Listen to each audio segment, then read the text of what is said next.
this worked. I'm on a little early. I said it's scheduled for 8:15, but as always, give me a thumbs up.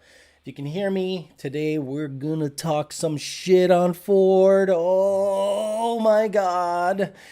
But before I go too crazy, just give me a thumbs up. Make sure you can hear me, and we'll get the stream going on why I think Dodge is just dropping their pants and shitting on people. It just blows my mind. Blows my mind.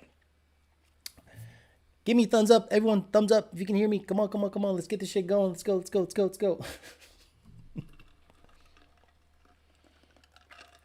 Thank you, thank you. All right. Okay, so I was going to just rag on Shelby shit all day. I didn't really have much to talk about. And then all of a sudden, I hear that Dodge went and dropped their balls on fucking everything by making what 5'7", 160-pound guys love the most. Big, stupid, overpowered trucks. So if you're 5'7" and you know what, $160, $180, 32 to 45, you must have jizzed your pants when Dodge announced the T-Rex. I think it's a T-Rex, a T-Rex, 700 and something horsepower, 6.2 Hellcat engine with the Z8 transmission. I think it's what's in there. And I thought, well, that's I didn't even know there was a market for that, but apparently it was well received. Everyone was like, oh my God, this thing is a thing, and the Raptor, and I'm like, Raptor. So I started kind of digging into it. Now, how many Raptor owners do you guys know that actually use the Raptor to its capability? Zero. None. Not one Raptor owner that I know goes out to the desert and does jumps or just, uses the off-road capabilities. They shine it up. They get a tune. They get an aftermarket exhaust that literally sounds like a wet fart going down the road. And they're just, in heaven. They're happy. So imagine if that same Raptor owner, which is 90% of truck owners, they get the big wheels, big tires, the lift kit because they're small, and they go out there and they see a T-Rex, TRX, Dodge Ram pull up next to them. They're gonna get smoked.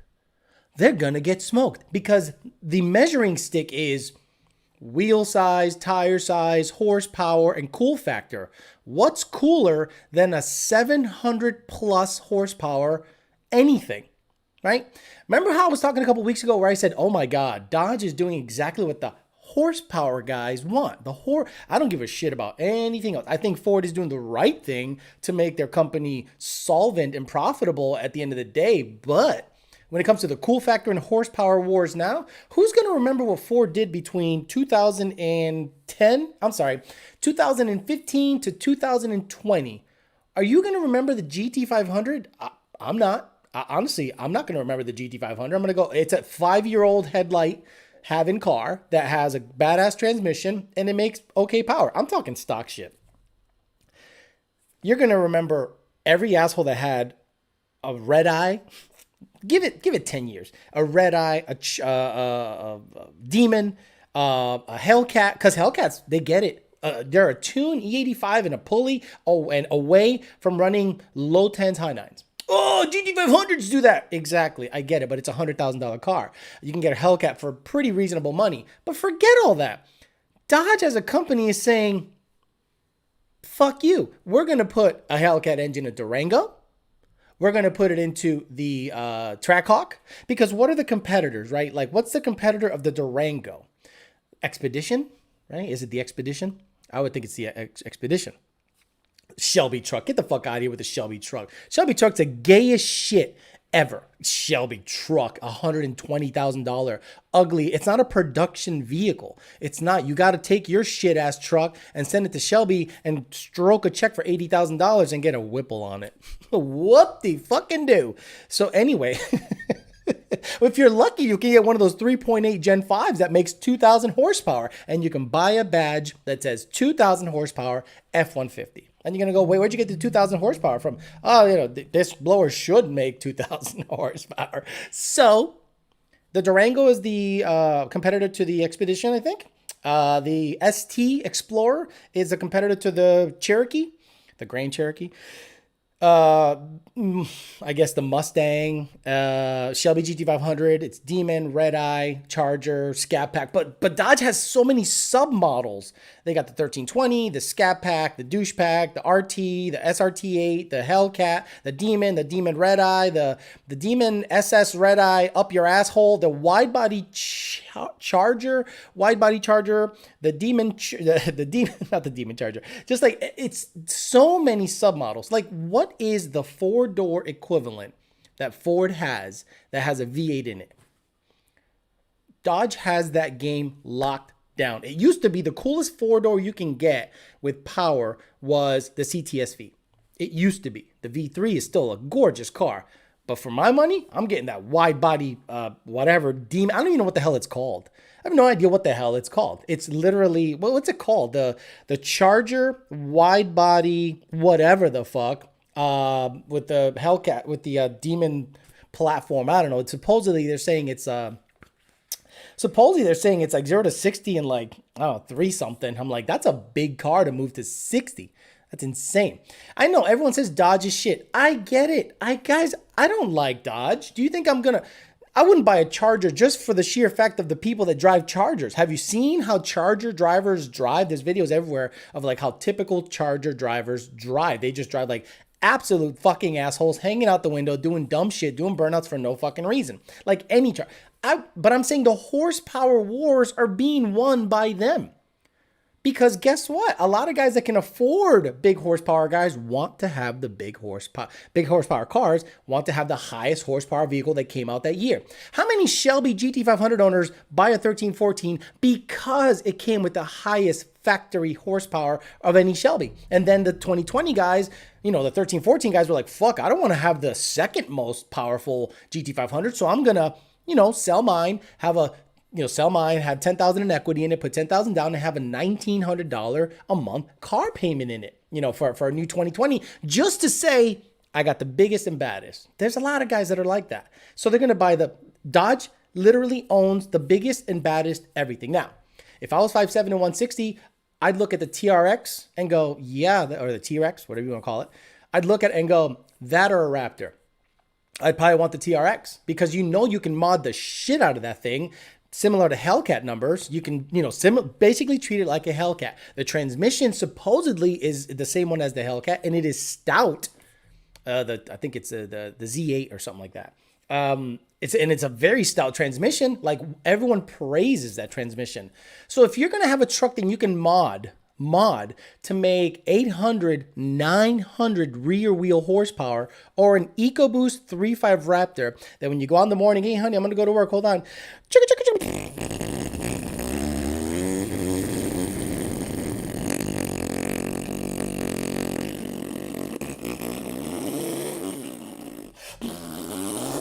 And then it's a 10-speed, so it goes. It's so fucking stupid. So to me, Dodge is absolutely kicking Ford's ass when it comes to the horsepower wars. Now, I'm gonna definitely want Ford stuff. I'm a Ford guy. I love Ford stuff, and I try to push the stuff. But when it comes to the horsepower wars, if I was in that game, I'd look at a Charger or Challenger, or a Demon or a Red Eye or some wide body beautiful fucking car and go, I'd rather get that over anything. I get it. Fully built versus fully built. The Mustang's got it just because of weight. But when it comes to just out of the box stock horsepower and grunt and comfort and just an all around good vehicle, guys, drive one. A lot of people that make fun of those cars have never. I'll take the Raptor. Sorry. Okay, Airrock. So when you pull up to a light and there's a T-Rex next to you and he was able to get a pulley, he got a crank, an overdrive crank, an E85 tune, and he absolutely ass rapes you. And your wife or girlfriend at the next light gets out and gets in his truck and starts blowing his cock. What are you going to do then?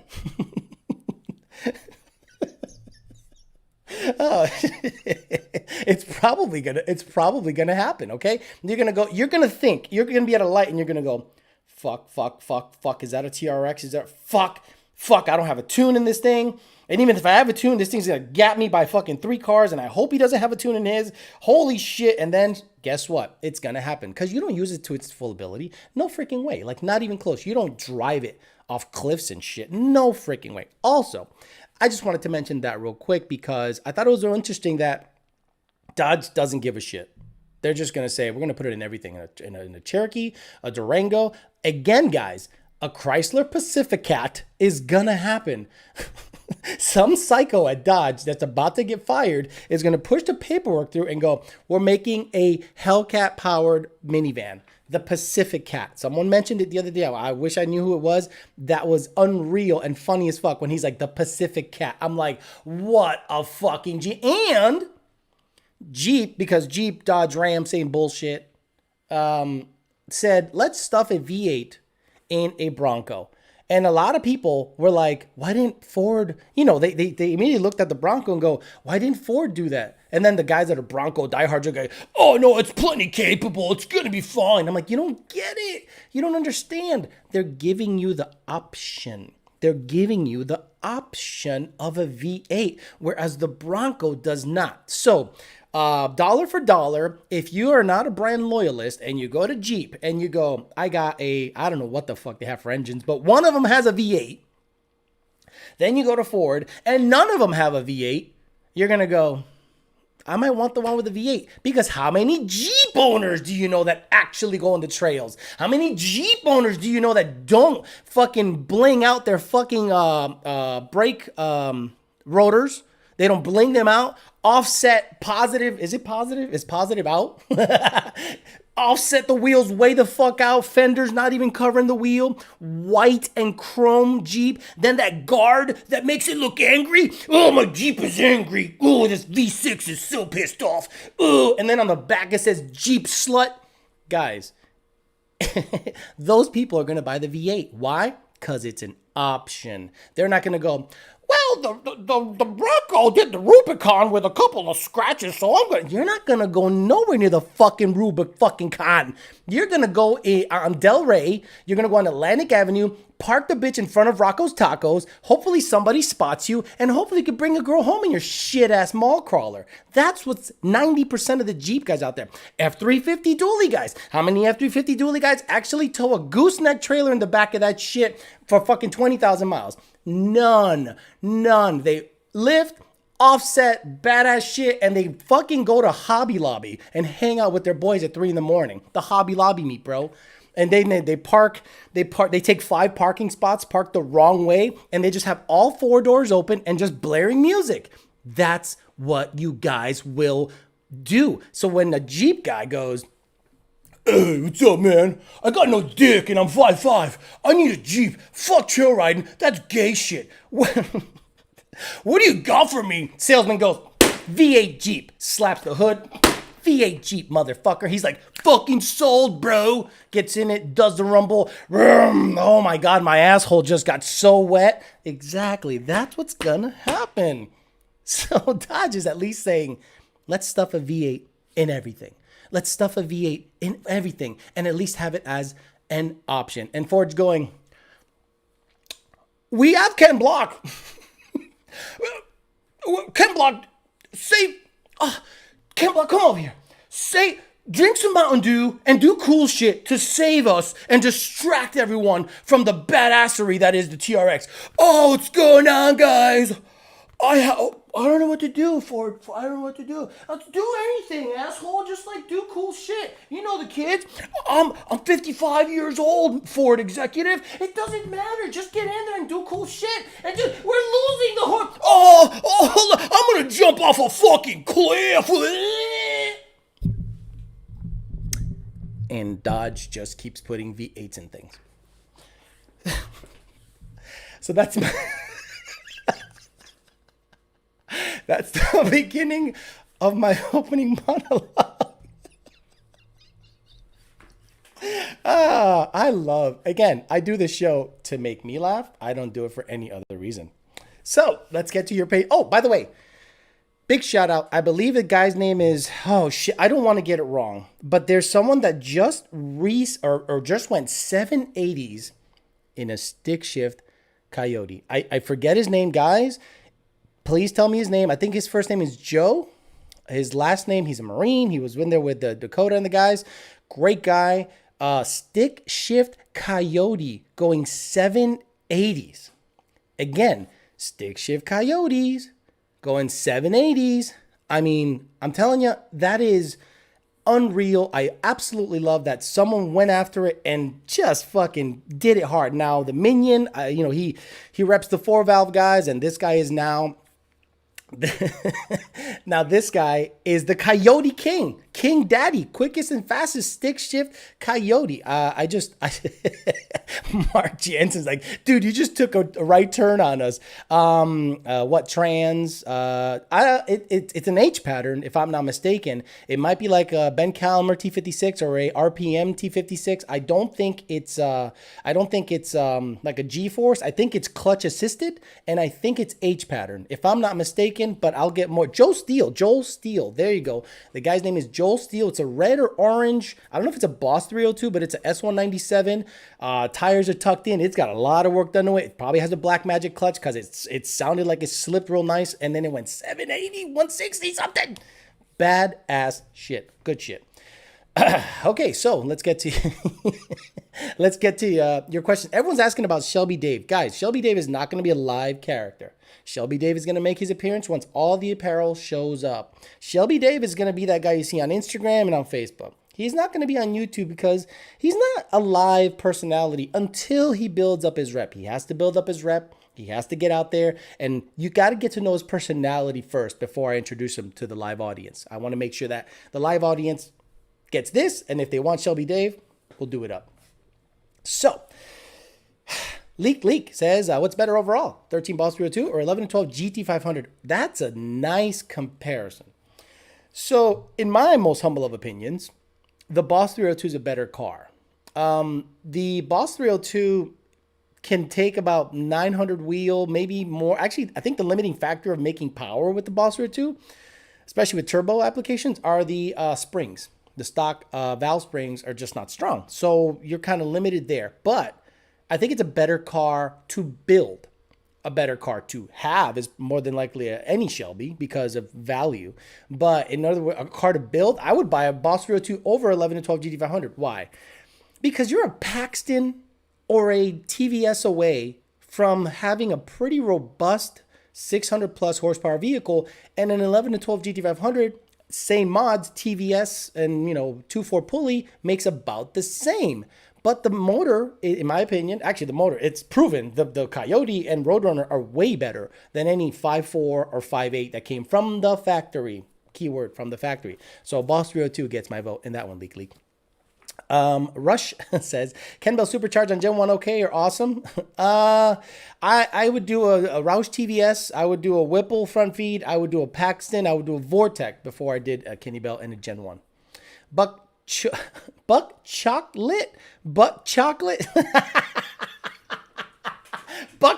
says, hey Alex, I got a 14 GT with a Vortec V3 and a Maxwell blow-off valve. Can you describe what a blow-off valve closing too soon would feel like while driving? It goes quiet. Closing too soon doesn't exist. Opening too early or not closing enough would cause it not to go into boost, so you'll hear a constant rushing of air coming from the engine bay. The moment you go wide open throttle in any centrifugal car, the blow-off valves or bypass valves, whatever you want to call them, should go absolutely quiet, not make any noise. Ethan Hack says, hey man, I was wondering if you got the intro I made. I got all the intros. Now, guys, I'm a busy guy. It's still busy. Even though we raised prices, the volume didn't slow down. Didn't slow. It was like people went, oh, Lund Racing raised prices. Ah, fuck it. I can get a tune right now. Boom. Place an order. The next day you got a tune in your shit. Not 3 weeks. Same day. Or next day. But that's not always. But we're killing it on volume right now. We're killing it in turnaround time. Arturo Amorcillo says Pacifica Hellcat. A Pacific Cat. I'm telling you, a Chrysler Pacifica. Drop your kids off at the soccer field in style. Zachary Smith says, I got a check engine light. CEL means a check engine light. He says it's the P2629. I run E85. Could this code come from E85 killing the O2 or should I have other concerns? Now, P2625, let me Google that for you because I do this. Great enthusiasm. We were blowing the Corvettes off in the weeds. I forgot. I set those buttons up. I forgot I set those buttons up for the soundboard. Okay, P2625, injector control pressure regulator high circuit. That's what it says. So P2625, injector control pressure high circuit. Oh, P2629. I'm afraid to touch the 9 here. Let me see, man, 9. I can't hit enter either. Okay, it says sensor. Okay, sensor pumping current trim circuit open. It sounds like you don't have something connected, dude. It literally sounds like like you don't have. Anytime you get a circuit code, those mean you either don't have anything connected in that particular sensor, or the sensor is faulty itself. I don't think the E85 would cause circuit codes. It would just go AFRs to go flat. Fast Rider says, did you see the S550 Mustang with the Cummins diesel engine? They call it the Cumstang. It was kind of funny. He seems like a kind of a good dude. I kind of like his attitude. I did watch it a little bit. I don't think it's tuned properly yet. I think he just took it out to get it washed, but it's kind of neat how he made everything fit in there. Is it useless? Yeah, absolutely useless. Will it get the clicks and likes? Obviously, yes. Did you guys see the Barra? Did you see the Barra from what's his name? Adam LZ? Did you see that badass project? They're gonna weld tabs on a converter that rotates. They're just gonna weld it. Balancing doesn't matter. Just gonna weld some spacers and it'll be fine. It'll be fine. It's all good. It's all good. Jesus Mendoza says, and he's gone. What's up, Alex? Here's some channel support. Thank you, Jesus. I appreciate the $20, brother. It all helps.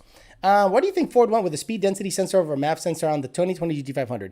When do you think a boosted Coyote should be set up for speed density, and why? I don't think any one's better than the other. I think the technology has come along where I think it's just a lot easier for Ford to build it that way. They started doing it with the F-150s, right? 15 F-150 was speed density. Then you can throw a cold air, a throttle body, you can change the manifold, and as long as you had the correct sensor back there, the MAP sensor, MAP, fueling was fine. The moment the MAF comes into play is turbulent, right? I think the MAF is more prone to design flaws, like cold air intake manufacturers that don't know a goddamn thing, but just make something big and cute and put it under the hood and go, this should work. I'm like, actually, this is going to suck in hot air. It's turbulent as hell. And then you get grill manufacturers that go, oh, don't you want a grill delete in your shit? Then you delete your grill and it goes into the cold air and it fucks everything up. I think once the MAP sensor was introduced, there's a lot less things that can go wrong with a MAP sensor in the manifold as opposed to a MAF sensor. Now, when it comes to boost, we run MAF stuff up to, 1,600 horsepower. So it all depends on how capable your tuner is at tuning MAF setups. That's my opinion when you should go speed density. Speed density is going to be standalone stuff, Jason Friedberg says, 707 in a truck is cool, but saying you have a fast truck is like saying you're the smartest kid on the short bus. Oh, really? And then when a truck goes 890s with a Whipple or a turbo, or Brian Lunas F-150 goes 890s with a stock motor F-150, everyone loses their fucking minds. Everyone loses their minds. Don't you imagine having a 700 horsepower half-ton truck somewhere and you're just goosing it and just getting out of situations that you couldn't get out of unless you had that power? No, because I don't do any of that bullshit. If I bought a truck, it's to put plywood in the back. I use it for truck things. If I want to go fast, I build a car. But people want it. People want a Hellcat Durango. People want a Trackhawk. People want a 4-door, 800 horsepower Charger. Guys, that's what they want. Even though you don't think it's cool, that's what they want.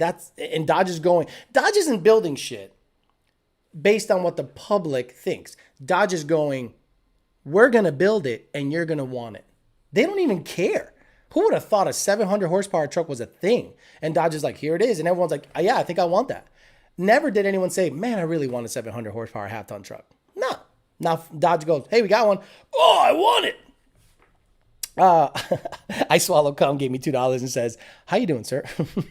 David Jaffrey says, órale, vato loco, still waiting for the Shelby Dave here. But anyways, I watched Carlito wait last week and it was a hoot. Thanks for the recommendation, vato. Again, I got to get all the apparel. As you can see back here, there is some stuff that started to make its way in. I got a Shelby grill. I got a snake.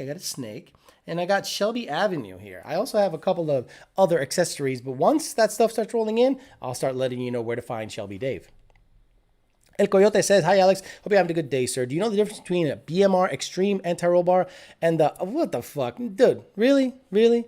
You just wasted $7 Canadian trying to make me look up junk shit. Like, just avoid the company altogether. Andy Davis. I mean, you know this channel. Come on, El Coyote. You know this fucking channel. You think I'm going to even talk about that shit? Get out of here. Andy Davis says, showing support. Thank you very much. And look, if you want your money back, El Coyote, I'll give it back. Not a problem. I gave 200 bucks to a dude. I'll give you $5 back. No problem. Just not, I don't even mention that fucking name. Rudy, that's 197 says, I have a stock 13 GT and my clutch is sticking to the floor at 7,000 RPMs and it locks me out next gear. Your clutch is the problem. So usually the pressure plate is causing the clutch to stick, or maybe the slave cylinder. But honestly, once I got a Mantic in the car, or when people get an RST or a McLeod, that trouble goes away. It just totally goes away, as far as I can tell. David Jeffrey says, I thought Pachanga and La Ling were slang words. No, David Jeffrey. Pachanga is the character. He was his boy, his bodyguard, and La Ling was the guy in the wheelchair. Jorge Figueroa says, channel support, sir. Puro yote gang, bicho. Dude, you know what movie I saw over the weekend? It was fucking badass. Blood In, Blood Out. Ooh. Man, I gotta watch that movie like 10 times so I can just get the slang down right. So when I create, Angel Hernandez, it's just a generic Mexican name, I can really say some shit that you guys go, orale, he said that shit they said in that movie, Holmes. Yep. Like the names of the gangs and shit. Dino Kill says, can't wait to squat my TRX. Sam50 says, is there any grinding of the heads that need to happen when doing a Gen 2 short block swap on my Gen 1? No, just bolt your shit on. There's no what are you grinding? No, just bolt the shit on. As far as I know. Drew Boudreau says, Alex, could you recommend a great day for Nick Bishop to finish that whack Mustang and bring it down here and get drugged by that big turbo 6R80 Supra? I don't even know who the fuck you're talking about. Alex, could you recommend a great day for Nick Bishop to finish that whack Mustang and bring it down here to get drugged by a big turbo 6R80 Supra? That's probably above my pay grade, but that's pretty funny. Let me try to get I'm going to sprinkle in some of the peasant chat too. Blood In, Blood Out, good as fuck, says Zane Mustang. I think every Mexican loves that movie, just like every Puerto Rican loves Carlitos Way. Oye, Carlito. Even though the movie's probably not that great, but fuck it. To me, it is. El Boss 302 says, I got channel support. Would I need a retune for my General Mustang with a stage 3 caliper since the gears are a little longer? Yes, you will. You will need that for your cruise control to work. And then in order for when you put it in reverse on S550 Mustangs, that they literally don't just like shut off. It's weird. They know the gear ratio that's calculated, and it has to do with not only shift assist, but launch assist. So definitely need a tune just to make sure that your cruise control and your speedo works properly. I saw Lacombe says, ordering the V3 JT this week. Do I get the Maxflow race blow-off valve or the BV57? Do you prefer one over the other? Guys, it all depends on how much boost you want to make. I don't like big, massive blow-off valves. This is what happens. A lot of you guys drive in parking lots like fucking retards, like knuckle-dragging fucking retards, and you leave it in first gear at 4,000 RPMs. And on centrifugal setups specifically, the car is at the cusp of making boost. Like losing vacuum to the point of going, whoop, let's go boost. And once that happens, the blow-off valve shuts and boost happens. But if you're right at that edge where you're like,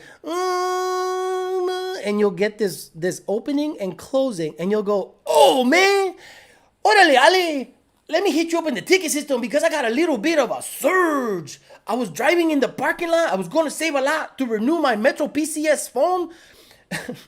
And then with about 4,500 RPM at 2% throttle, it got to do this surge like a slinky. Can you take care of it in the tune? I'm like, oh, dude, what are you doing? Put it in second. Christian Figueroa says, currently have a base 2020 GT standard PP1. What does it take to go into the 11s? I come from Fox Body, so this is my first Coyote. Very nice. Is it a manual or is it an auto? Standard, STD. Okay. Stock. In good weather, they've gone 12.2, 12.1. Okay. When I worked at VMP, Evan Smith, he's a driver. He got in the red one that American Muscle brought down, and bam, clicked off the 12.2, 12.0. With a tune E85, it should be an 11-second car right off the rip. There is a naturally aspirated customer we have that is a stick Gen 3 car. It runs 11 O's naturally aspirated stick Gen 3. So weight reduction, E85, sticky tires, and good driving should get you there pretty easily. Do I need a filter for, Emmanuel Martinez says, do I need a tune revision for a drop-in K&N filter? No, you do not. You do not. As long as the housing that the MAF sensor sits in is the same diameter, you don't need a tune. Understand, the moment you go bigger, you need a tune. But if you want to do a back-to-back comparison between a 100 millimeter anything and a bigger housing anything, make sure that the tuner only adds MAF data, right? A lot of people do comparisons. They do 100 millimeter stock versus tuned. Well, the problem is the tune includes spark, torque reduction, and raising the RPM. So, I'm sorry, spark, torque reduction and raising the RPM, right? So a lot of people negate the fact that the tuner is adding timing and extending the RPM range, going from 6,900 to 7,000 to 74, 7,500. If you actually want to make a back-to-back comparison, what you do is this: say, keep everything else stock, but do a bigger cold air data only to the tune. Do not add spark, do not add anything, and that is a true back-to-back representation of a test. And I did that, guys. I did that with the Roush cold air intake. I did it with a stock cold air intake, and they were all within 3 or 4 horsepower of each other. The moment I opened the hood, it sucked in another 10 horsepower somehow. So I'm like, oh, okay, so open hood makes more power because it sucks in air from everywhere. Closed hood IATs climb through the roof, and they make nominal overstock. Did it, dude, did it. Got data. Dude, we all have data. All of us tuners have the data. We know the deal, but a lot of people say, whoa, this part made more power. Well, did you tune just the part or did you tune the whole vehicle? Oh, what does that matter? That doesn't matter. Okay. Gotcha, bud. Actually, I need to hop on Chispa. You'll pull out Latina. What's Chispa? Hey, Jorge Figueroa. What's Chispa, home? Let me know. Scott Cuthbert says, check out Baba Yaga Racing. Do you think you can beat that do you think you can beat that he never loses a race? Baba Yaga Racing. I'll look into it. Nick Struther, channel support. Thanks for the quick reply this week. I wish HRP in Baytown was open more than just Fridays. Houston Raceway Park. Now, how about HMP? Houston Motorsports Park up in, I don't know, north. Ready to work on that launch. If you just want to do 8th mile hits, dude, HMP is always lit. David Jeffrey says, a wise man once said, favor going to kill you faster than a bullet. Legends will know who said that quote. Apoyo, préstame culo, canal totín. F-150 S550 says, I'm a set of piston gapping rings away from finishing the rotating assembly. When power level, should I send Manuel Gomez my 6R80 to be built? Anything above 650, 600, 650, that's what's, depending if it's a TVS, it's going to start, wearing clutches pretty quick, depending on how heavy the vehicle is. I would send it to him now, man. Honestly, if it's a part now, dude, just send it to him now. Don't wait. Just get it built, get it done. He'll take care of you. Stephen Baker says, looking to get Engage and Luntune soon. I got a 2014 GT500. Uh-oh. Wait a minute. What? I'm talking to a Shelby guy. Hold on. If I'm talking to a Shelby guy, I got to get ready. If I'm talking to a Shelby guy. I got to get in the mood. All right. Hold on. All right. I'm talking to a Shelby guy. Oh, can I put this over my... There we go. Hey, buddy. How you doing? Relax. Jesus, you're such a mic hog. Stop. Get over here. Okay, where is he? Where's the GT500 guy? Where is he? Okay, looking to get an Engage and Luntune soon. 2014 GT500. And while I need to add the extra 500 for remote tuning for a ported Trinity blower, no, it's a stock blower. So don't add the 500 there, Stephen Baker. Just it's a stock blower, just ported, so you should be good to go. PPR776 says, shout out to Tyler and Dakota. Tyler helped me choosing the parts to improve my 17 GT. Paxson 2200 that was doing 560 wheel. Now 3.6 pulley ID 1050 2018 manifold tuned by Dakota, done in 2 revisions. Huge difference. Lund Racing for the win. Thank you very much, brother. I had a guy today that hit me up and he was like, damn, this guy's a fucking camera hog, bro. You're so crazy. So, whoa. So there was a guy today that said, oh, my car's at the shop and I don't know. My car's at the shop and I'm kind of in a rush and I'm sorry. And I'm like, all right, fuck it, let's log it. I think we were done within 3 revisions. And then on the last one, he developed a vacuum leak and I was done for the day. I'm like, dude, drive it easy. We'll pick up tomorrow. But he was already going watt within 3 revisions. He was a happy dude, real happy dude. So Lund Tuning should make an 8,000 RPM package and call it the Long Bicho. Mad that we have it for Gen 1. We have it. Arnold Hafner says, Vortec V3 JT and Paxton 2200 are essentially the same thing, right? Is there one you prefer? Isn't the Paxton a V7, kind of? I thought the Paxton was more like a V7 than the V3. I could be wrong. So, honestly, if I was going to get one of those two, the V3 JT or the Paxton 2200, the Paxton 2200 by far. It seems to just make a ton of steam, bro. It's a dating app. Chispa, hop on, cuh. All right, Chispa? There's not a lot of Mexicanas acá abajo, cuh. Is a Gen 5 Whipple worth the extra cost compared to an Edelbrock Supercharger if I'm planning on staying around 700 horsepower? I'm going to answer that question directly. No. If you are, again, the caveat is if you're going to stay around 700 horsepower. This is the big thing. How do you want the power to come in, Howie? How do you want the power to come in? Really hard down low or gradual and a bunch up top? The Whipple is very good, and you can grow with it up to 1,000 horsepower, no problem. Whereas the Edelbrock will need porting and some help to get up above 900. So, that's kind of what you're going to have to choose. But if you're going to stay around 700, any blower can make that happen. Emmanuel Martinez says, I messed up. Sorry, I should have put sarcasm. I got tuned by you guys and really woke up my stang thinking about going CJ Manifold, but also heard a ported 18 Manifold is just as good. The way I'm starting to tell people things is this. I think if you have if you want to go max effort, I'm saying max effort, cams, the whole nine, get a CJ. If you just want to chill out and bro out and not really open up the motor, the 18 or Boss or GT350, in my opinion, again, the hierarchy, in my opinion, easy. The hierarchy, in my opinion, when it comes to Manifold, it's this. Boss, 18 Manifold, line on line, same shit. Then the 350, then the CJ. Sir. Devin Brewer says, story time. Why all the hate on the red three-letter suspension company? What's the backstory? You know what? Again, it's one of those things that it's done. It's dead. If my channel's full of that stuff, it's a dead-ass story. Done. Do not give a sucker any shine. Do not give a sucker any shine. Remember that. But thanks for the $10. Sorry, I couldn't tell you. Because I don't want to make it about that shit. I want to make it about tech stuff and cool shit and how Dodge is destroying Ford in the horsepower game right now. I'm Slow 6969 says, with a Ford triple pump, would you put the hop switch in the vacuum block or run a vacuum line from the boost reference vacuum block is mounted on the firewall? Would you put the hop switch in the vacuum block or run a vacuum line from the boost reference vacuum block? Vacuum line from the boost reference. Would you run the hop switch in the vacuum block or run the vacuum line from the boost reference?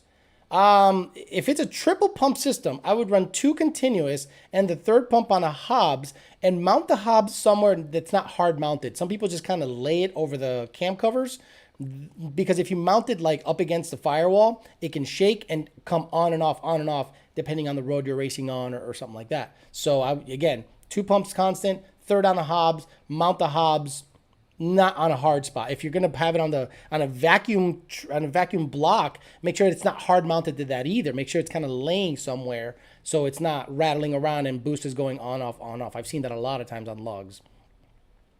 Vincent Mastrangelo says, thanks for the amazing customer service. I will get the logs in the morning. Hopefully not run lean anymore. Thanks again, Alex. Yes, sir, Vincent. I don't know. I'm not sure if you're the guy with the 12 GT. I think you are. I'm not sure, though. Unless you're the Boss 302 guy. One Black S550 says, got a 16 Mustang, naturally aspirated, PMAS intake, E85 tuned by you guys. For some reason, when I'm driving, the car suddenly shuts off and the RPMs be hanging. It sounds like you got a vacuum leak, dude. What year is it? Oh, 16. No, dude, that doesn't happen with PMAS. That doesn't happen with any cold air on Gen 2. So you got to make sure that the filter didn't fall off, that the couplers are tight, that there's no vacuum leaks, that any of the hoses didn't fall off. You got to make sure of that shit first. How do you feel about European automakers using Coyotes? The Puritalia Berniletta is supercharged hybrid making 950 all-wheel drive. Put that in a Stang. I love it. I know the Jaguar uses a Coyote variant. A lot of cars are using Coyotes. I know some old school cars had 5-liter Windsor engines in them, but I love it because it's a great engine, guys. It's a Gen 2 and up. It's hard to beat. It's real hard to beat. You have one snake on your shoulder. Want another bitch off for that great content? Hey, Martha. Did you catch another fucking fish today? Oh, I got some snapper or whatever the fuck. I got some dolphin. You know when I got here, I'm so stupid. I actually thought a dolphin was a dolphin, like flipper. Like I go to a restaurant and they're like, oh, we have dolphin. And I'm like, you do? Is that legal? Like, what? And then I saw it and I'm like, this big green nasty looking thing. I'm like, yeah, I'll eat that shit. Matthew gave me $10 for no reason. Yeah, this guy's getting annoying, so let's get him out of here. Back to his. Oh my god. He's taking over. Oh man. So this is gonna be one of my props when I go to a car show. It's gonna be one of my props. Put it on the hood. It's a snake. Shelby Dave.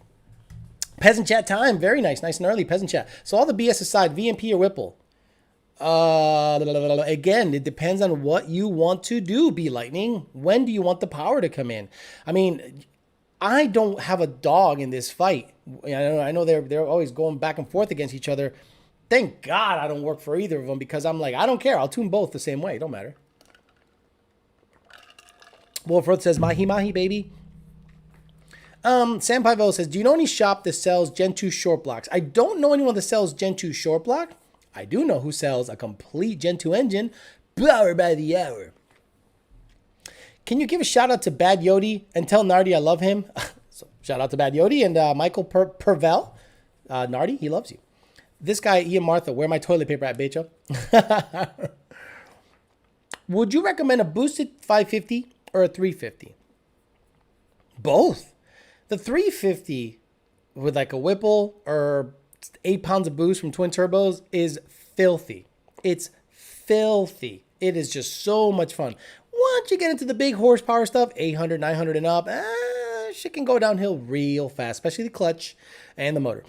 So the 350 probably just a cool factor. Again, I don't consider GT350 owners Shelby owners, like at all. I consider Shelby owners, you know, guys that covet the 07 to 14. Everyone else is, to me, a GT350 owner looks at a 350 as a complete car, not like something that Carroll Shelby envisioned. A lot of people look at the 1314 of the culmination of the Carroll Shelby vision. I look at the S550 as modern, badass. What's the easiest way to find an exhaust leak? Wow. Well, I don't know. You could stuff the exhaust. You'll find that shit real fast. I don't think by smoke checking it, you can do that, right? Can you shove smoke down the motherfucker and see where it comes out? Pressurizing the system somehow. That's usually the way to do it. Pressurizing the system somehow, and then kind of listening for leaks. Like if you can have the engine off and you theoretically are pressurizing everything back there, you might be able to find it that way. It all depends on how big the leak is. Or look for little black soot coming out of anywhere. Usually it happens on the flange, or like on the header flange or something. Usually you see little black kind of puffs coming out by the bolt or everything, and that's usually an indicator of an exhaust leak. 2018 manual with lockouts, with lockout on what? Would MGW shifter make any difference? If I get an 18, I would get a Barton shifter. According to Ben Callender now bought a 2019 development vehicle for his trans program. He goes, dude, I put a Barton shifter in this thing. This thing fucking shifts great. It shifts great. I don't know of a lot of lockout issues on 19 and up. 18, I had lockout issues on my car, and as you many of you saw that follow my channel, I broke that bitch on camera. Fuck it. Tim T says, did you hear about Whipple announcing the 3.8? Yes, the 3.8 is the new front feed version, 3.8, Gen 5, Gen 48. You know how they name it. So it's a Gen 5 front feed 3.8. That's supposed to be supremely badass. So we'll see. We'll see what happens. Revive says, is it worth the extra $5 to $7,000 for a Gen 3 Coyote Mustang versus the Gen 2? I'm looking for a premium GT with a performance pack manual only. What do you want to do? What do you want to do? The 19 has downshift rev matching. It is way faster stock than a stock Gen 2. Way faster stock than a stock Gen 2, and it has a lot more technology. And in my opinion, a better car overall. Is it worth $7,000 to daily it? No. Because you can mod yours and take that $7,000, put a blower on it, and you'd be right there. But honestly, I wouldn't, if it's a daily driver, I'd get a Gen 2. If you want to have the latest and greatest and have great handling, upgraded tires, transmission, downshift rev matching, better technology, 12-to-1 compression, make a lot of power at low boost, Gen 3 is hard to beat. Cuban Coyote says, channel support, car's almost ready. Can't wait to party. Hell yeah, Cuban. That'll be interesting. Again, get used to the car first. Go drive it. Do some launches. Fuck around. And then we'll work on what we can do in the tune. But the tune shouldn't need much changing. Matthew Goodall says, channel support, Becho. Can't wait to get this 2016 into the 11s this weekend after the rain spoiled my party last Friday. When is your next red car video coming out? I love the content for my Gen 2 NA car. It has been raining every single day here in Florida, guys. I have not gotten you videos because it rains this is rainy season. It is August. It rains in South Florida every afternoon. Sometimes I can't get out there and just make videos. And by the time I get out there, it's dark and the camera and everything. It's just a whole process. I did upgrade some equipment on the red car. I installed a Braille battery that weighs 15 pounds and the bracket. I installed front bias ply tires that save some weight over the Mickey Thompsons. And I installed the Steeda bumper support that probably saved 15 pounds or 12 pounds or so. So that I probably got rid of 40 pounds, maybe 50. After it's all said and done, I'm going to go out there, see if we can go 1170s or 1160s. I don't think so. I think it'll be maybe an 11.8, 11.7. I don't think it'll touch an 11.6. Guys, buy the right fuel system the first time. That is all. Garrett Smith. Garrett Smith is going through the growing pains of figuring out that don't be cheap the first time. A lot of you guys look at fuel systems and you go, orale horns. First of all, you get your COVID check and it's $1,200. And you go, what can I afford? Because I'm poor as shit. GT500 owners go, oh, JLT in a tune, finally, after owning it for 7 years. And everyone else goes, I can afford a fuel system. And they go to the budget. The budget. You know, if you want to run the 85, this is, in my opinion, what a fuel system should have. Dual pumps, lines. That's right, guys. Aftermarket lines that go from the back all the way to the front to the regulator, and the regulator line goes into aftermarket rails that are bigger and has a good enough size crossover to support big horsepower stuff. A lot of the budget stuff out there comes with stock lines, stock rails, and once you start making 750 or so, boom, issues. Or as Garrett Smith had an issue, one of the pumps failed because it's like some relay bullshit.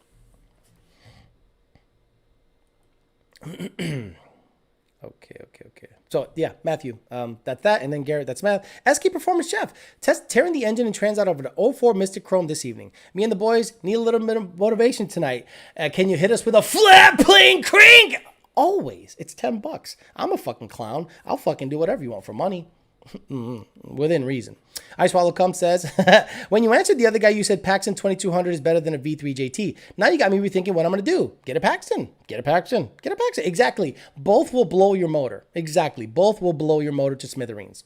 David Jeffrey says, would you agree the 3-letter suspension company reps tried to screw you over like David Kleinfeld screwed over Tony Tagliucci and Carlito's way? Not that bad. But enough to know that ain't a man. That is not a man. You got a problem with me, you come up to me. You got a problem with me, you come up to me. You know why he wouldn't come up to me? Because he gets slapped real quick. But damn, good memory. Kleinfeld. Good for you. Vincent Mastrangelo says, after my Gen 1 pops, should I just get a Gen 2 bottom end or build my Gen 1 block before it blows and it has 120,000 miles on it? Why wait till it pops, Vincent? Right now it's running and driving. Why not? Take it out, sell it.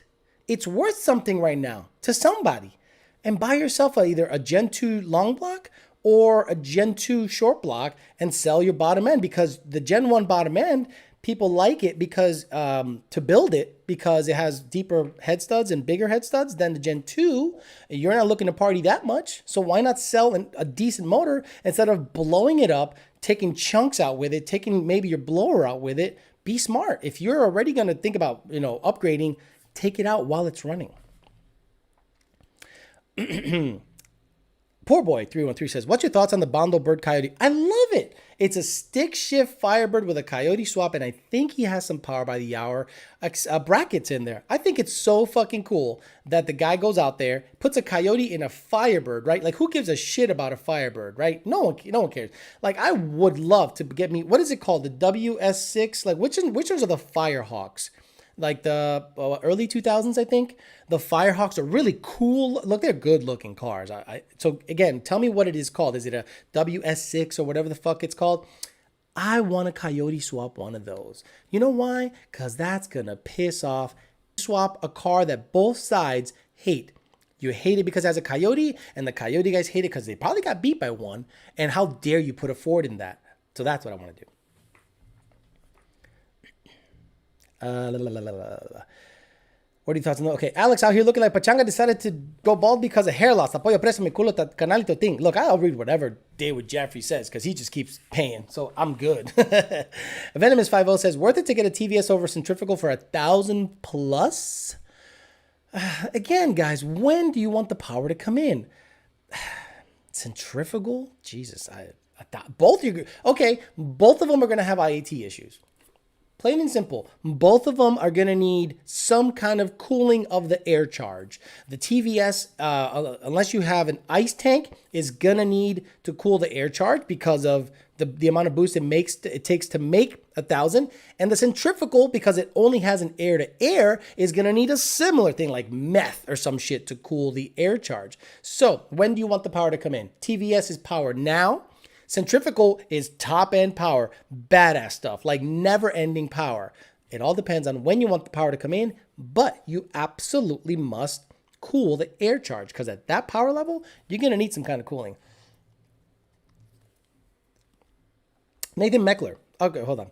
The rain is a great alibi, but all the fans of TDC, that dating channel, knows you've been with the Colombian Chiquita all weekend. No, she likes the ball dudes. No. Matthew Goodall. No. No more Colombian Chiquitita. No more Colombian. I told you guys, if you're a fan of that dating channel, I'm talking to a girl, but she ain't Colombian.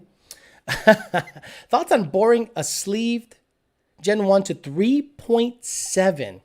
Matt, 2011 GT. I'm not an engine builder, so I would never try to say, yeah, that's fine. It has enough wall clearance to go to that. But I'm telling you, I'm not that dude. I'm not that dude, and I'm not gonna try to pretend I'm that dude. Matt, 2011 GT. Specific engine questions go to engine builders. I can answer combo questions and common frequently asked questions. When it comes to specifics, I have no idea how much meat you have left after boring it to 3.7. Nathan Meckler says, channel support, how do you feel about the deadhead fuel system? Heard Jeff SK really likes those. Guys, I have a deadheaded fuel system in the Fairmont. The fuel system in the Fairmont is deadheaded and it has made 880, 890, right? Okay, so there's two trains of thought, right? Do you want equal pressure across all injectors? Okay, well then you get a true return where it returns around the engine and then back to the back to the tank. So it goes pump, regulator, around the motor, and then back. What I do is this: I go to the regulator, to the engine, and it returns at the regulator. So it never makes it to the hot engine. I don't want my fuel going around a hot engine circulating like this, because a lot of people are like, well, when you get the pumps running a long time, they get hot. I'm like, well, they're going around an engine all the time. A hot engine, especially if you got a blower on top of that sucker. I like returning it at the regulator that before it goes into the engine. That is me. But when it comes to big horsepower stuff, 1,000 and up, in my opinion, you should have a true return setup. I am probably at the cusp of doing that, right? But right now, the deadhead fuel system is working pretty damn good at 800 plus. So I'm going to keep it there until I see a reason to change it. Enrique Pando says, what would you pay for a 2016 Trackpack GT350 with a flat plane crank and 51,000 miles? Thinking about selling mine. 40, right? 41? 51,000, that's a lot of miles on a flat plane crank when we don't know the longevity of them. So I'd say 40, 41. It's a Trackpack, but does it have the tech package also? Is it Trackpack no tech pack, or is it Trackpack and tech pack? That does matter. Paja Cachura gave me $100 and didn't say a goddamn thing. Thank you very much. Jesus, you should have at least said something. Called someone a homo or something for that kind of money. Shit. Venomous50 says, got it, getting math. Exactly. How big is it, YOLO? No pato, tu pato. Never had an issue. I mean, never had an issue. No, what are you gonna do?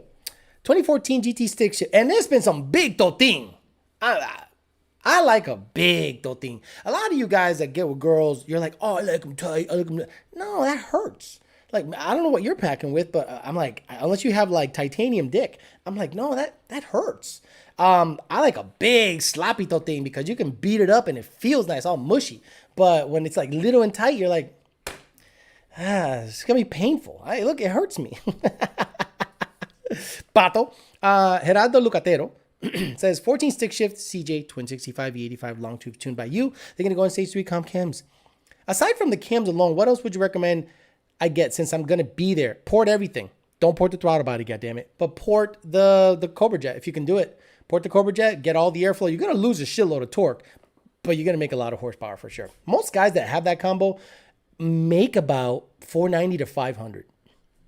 David Jeffrey says, would you agree that Delco is a stereotypical Cuban surname like use Navy? And still waiting for Cuban use Navy Coyote. Apoyo canal y préstamo. Fucking Cuban Coyote loves it. How much power can 1050X support? Gen 2 Coyote TVS E85. At what RPM? Right? At what RPM? Let me do this. Let me go to the Injector Dynamics calculator. So Injector Dynamics has a... I forget every time I type that. It's where is it? Where is it? Okay, here we go. Let me move some stuff around so I can show you guys what I'm talking about. Okay, so Injector Dynamics has a pretty baller. Where is it? Where is it? Where is it? 1080p monitor right here. Beautiful. Okay, Injector Dynamics, and then you're gonna go engine displacement, so 5.0 liters, right? Number of cylinders, 8. Valves per cylinder, 4, because it's 32 valve. Boost, right? Let's do 20. Great enthusiasm. We were blowing the Corvettes off in the weeds. So the number 2 is obviously Carroll Shelby. So let's do 15 psi. Lambda at watt, 0.81, right? Lambda at idle, 1.0. Ethanol percentage, 85%.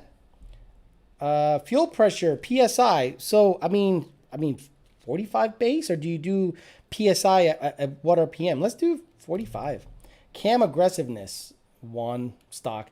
Boost reference, yes, boost reference. Okay, so let's do 55 boost reference. Let's see if this makes sense. Okay, so right here, this is fucking wonderful, guys. It tells you at what the duty cycle and horsepower and all this bullshit. So it says here with this combo, right?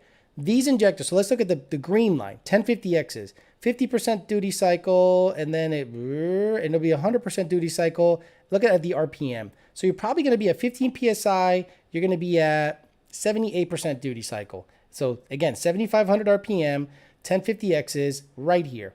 Okay. If you have ID 725s, you're gonna be out of injector, almost out of injector. 97 at 97.76 injector duty cycle at 6,500. You're out. E85 done, out. The fuel pressure I might have wrong. So again, forgive me if I put the fuel pressure wrong. Let's change it to 45 and submit.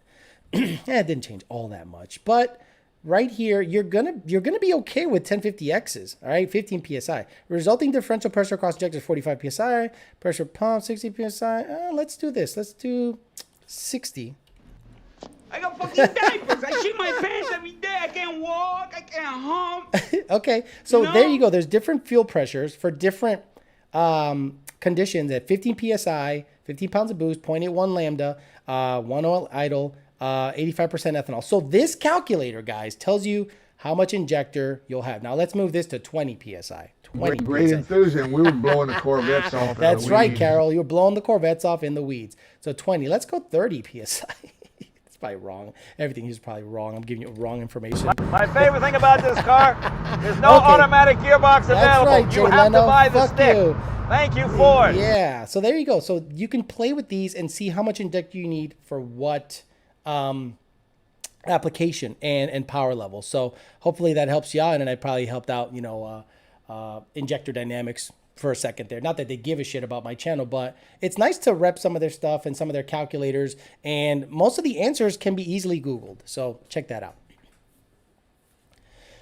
David, I need to gap you now, says Cuban Coyote. How much power can a Gen 2 Eliminator handle compared to a stock Gen 2? A stock Gen 2 can make a 5900 pretty easily. An Illuminator, probably 1,000, but I wouldn't bring any of them out that high, to be honest. I would keep it with Illuminator. I think it's going to last longer.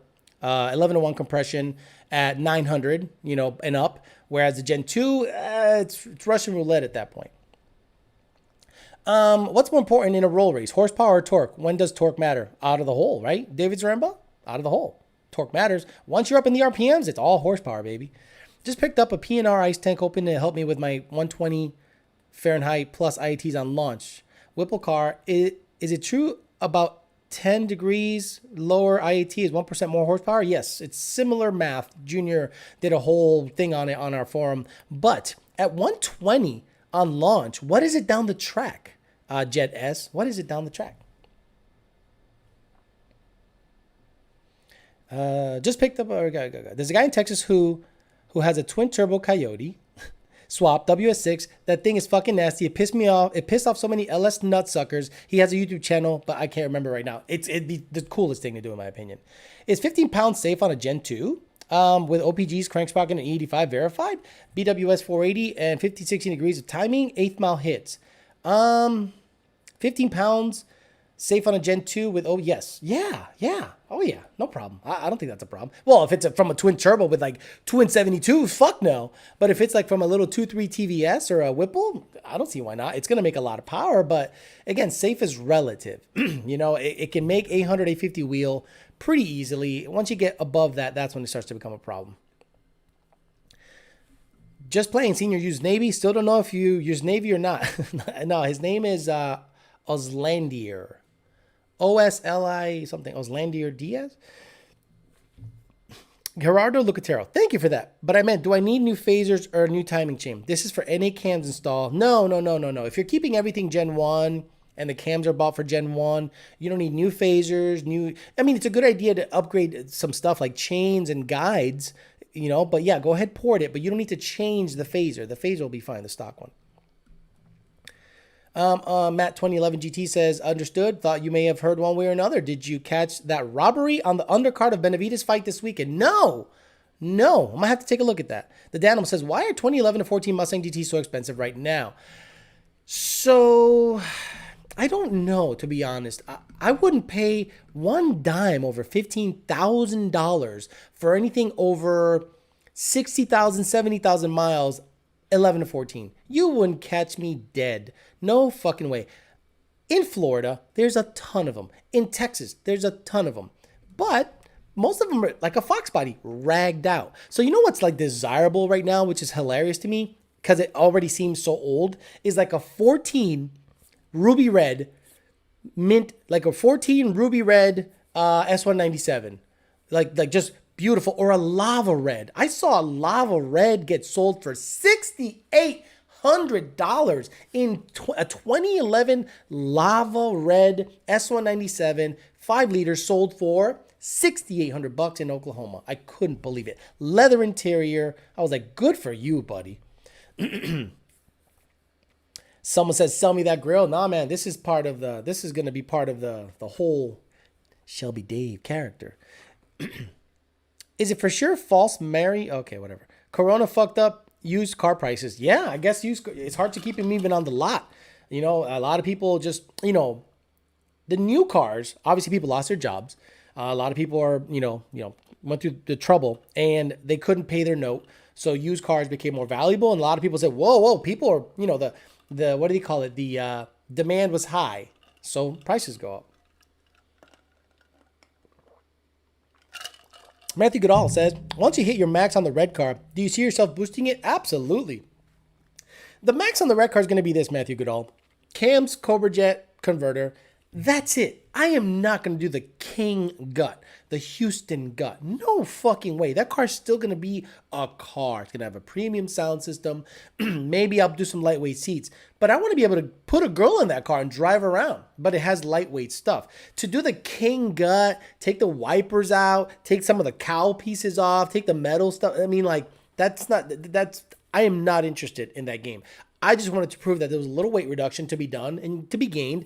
But if the car goes 10s, because it's going to go 10s. Guys, mark my words.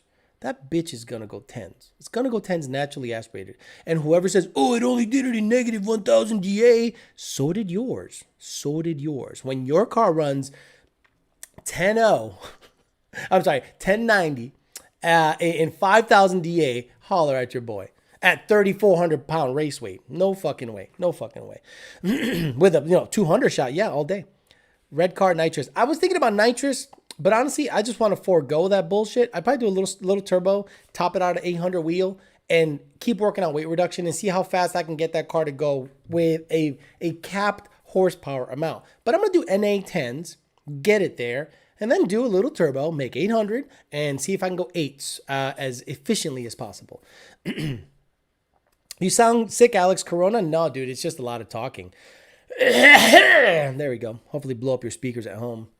Tanner Mountain says, what's up, Alex? What's up, brother? If you had to tune a different brand, what would it be? Dodge. It'd be Dodge, Jared Stallworth. Dodge, because it's lucrative, right? It's lucrative. I'm about making money. I don't have like pride or oh, I tuned this car or tuned that. I don't give a shit. Honestly, I don't give a shit. What makes me money? What makes me money? Oh, he's not a real tuner. Okay, fine. But I want to make money. I'm not going to do it based off of pride. If I got myself a Fox body that's like mint and it has no mods, good luck with that shit. Every Fox body has 80,000 miles and a world-class T5. So then you look underneath, it has Lakewood slapper bars and it's got Wild Rides, torque box reinforcements. I'm like, oh yeah, this bitch has been fucked hard most of its life. I'd probably look into tuning that just to see if there's any meat on the bone on that guy, but I'm not that interested, honestly. Yonce 50 says, you hate nitrous so much, just put a 150 shot on it and then tell me why you hate nitrous so much. Because it runs out, right? It runs out, Yonce 50. It runs out. You know what doesn't run out, Yonce 50? Boost. Boost. Boost. You just keep hitting it, keep hitting it, keep hitting it, and it just is always there, all the time. Hemi tuner for the win. I'd love to just play around with the Dodge stuff just to see what's in there and how their logic is and how it works out. But you know, there's magic in everything, right? You can't just get in there. Like the software that the companies give you is limited. It's limited, right? The software, they go, here you go. And you're like, oh, this is everything that's in the motor, parameters. No, they're just letting you see what they think you should see, and I'd love to see the inner workings of it. Is it really simple? Is it really complex? Is it way more complex than Ford? Ford is kind of stupid the way they think, but complex. So that's why you can charge a premium. It is complex. A lot of people that swear to God they understand Ford tuning and don't tune them. There's a lot of those guys. In your opinion, do you think the bottom end will be fine with the cams? Yeah, Gerardo. It's NA. I want to get into the 10s with the car. I think that's possible. Thanks again. Yes. 10s is easy with an S197, Cobra Jet, E85 cams, and some lightweight. That's it. Don't be going out there at 3,800 pounds thinking you don't run on 10s. No. Go out there at 3,400 pounds, get that weight down. That car will run 10s. David Jeffrey says Alex is essentially somewhat a Dr. Phil of the Ford tuning community out here diagnosing stupidity of the tuning world. Would you agree, Dr. Flo? No, Dr. Phil don't know shit. Not that I know a lot. And again, I'm trying not to come across like, I hope I don't come across like a know-it-all, but I love calling out bullshit. I'm real as fuck. I'm not fake. I'm not trying to sell you a product. I'm just like, here it is. This is what I know. This is what I think. Take it or leave it. Go fuck yourself. Whereas others are just selling snake oil. How many times have you gone to a shop, bought parts, or a company, bought parts on the phone, and then they offer everything, tuning and everything, and then the tuner's like, why'd you buy those fucking parts? Do you know how many times I see that? I go, why'd you buy that? Oh, it was sold to me. I'm like, by who? And then they tell me, and I'm like, so you're stuck in the middle. they're vendoring your product, they're also selling stupid parts to people. So I have to just go, here you go. It might have drivability issues. Well, why didn't they tell me that? Because their job is to sell parts. Do you know how difficult, guys, it is to run a shop? Do you know how difficult? I know a lot of guys are like, my dream is to run a shop. But do you know how fucking difficult it is to make money being an installer on, let's say, for instance, you get good at fucking with Mustangs. And you're like, I can install the Whipple in 5 hours. I got dealer discounts. I can get in there and make money. Can you really? Can you really make money just installing Whipples? No. You have to not only offer brake services, oil changes, alignments, because you're good. And then if you offer tuning, God love you. If you hire a tuner from the street, you got to pay him a salary and hope he tunes what? 3 to 4 cars a day. And then you got to have payroll, workman's comp. You got to have the snap-on asshole stopping by every time trying to sell crack down your throat. And you're just trying to make money. And then you get a guy that comes in, you do a quote, you spend an hour and a half with him talking, and he goes, I'm going to have my buddy put it on. It is insanely difficult. So I understand the upsell. I'm not stupid. I understand the upsell. I worked in that part of the business. That's why my perspective is unique. But I definitely didn't fuck people. I did not fuck people, man. If someone came in here and was like, hey, man, I want me to get me a horsepower. No, more power, no power. Was it? More power, no car. And I price it out appropriately and go, this is what it is, right? Now, if he pissed me off, I might bump it up a little, but I would give him something for that. Like a nicer set of wheels or, I don't know, some slicks for the back. I always took care of the customer. Once I started working for places that weren't like that, I'm like, I don't want to deal with you because I got to believe in the product. So I understand a lot of people going out there trying to buy parts that they think are good. Talk to your tuner first, because your tuner is going to say yes or no. Imagine buying all these parts before you get tuned. And then you're like, tune it, tuner. And the tuner's like, that injector sucks. That throttle body sucks. That O2 location sucks. That math placement sucks. And you're like, well, wait a minute. I did all the work myself, man. You should have talked to your tuner first. I don't know how I got off on that shit. Whistlefish says, Shelby Dave support, $15. Leo A says, thinking of Whipple Gen 5 Stage 2 oversized heat exchanger on a 16 GT non-performance pack MTD2 $60,000 a month. Will Whipple tune be fun for daily but keep up with Hellcats? No. I don't think so.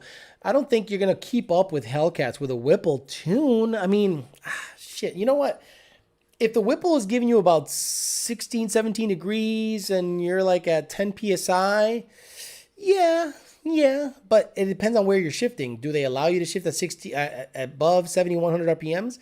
I don't know how hot that tune is. I haven't seen it. Or maybe I've seen it, but I just don't care because I don't base my tunes off of someone else's tunes like 70% of the tuning community. They do. They just do. They say, I tuned it. I'm like, wait a minute. You tuned it? You dialed in the torque tables? You dialed in all the spark tables? You dialed in the cam, all the cam positions for all the driving modes? All that? You did that? No. I just added 3 degrees of timing. Oh, okay. Got it, brother. So you did not tune it. Not just is that one night stand. Boost is a girlfriend that you can hit all night long. Thank you, Alfred Diaz. 100%. Shamrock Movie says, hey, Alex, missed my question. Thanks for the knowledge. Love for the win. Shamrock Movies. And he said it's so nice.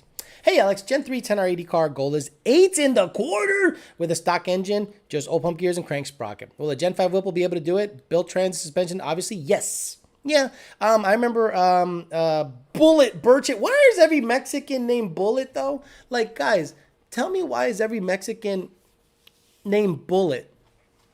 Bullet Tony, Bullet Burchett, Bullet Pinche Way, Bullet a la verga, Bullet in your ass. Like, why Bullet?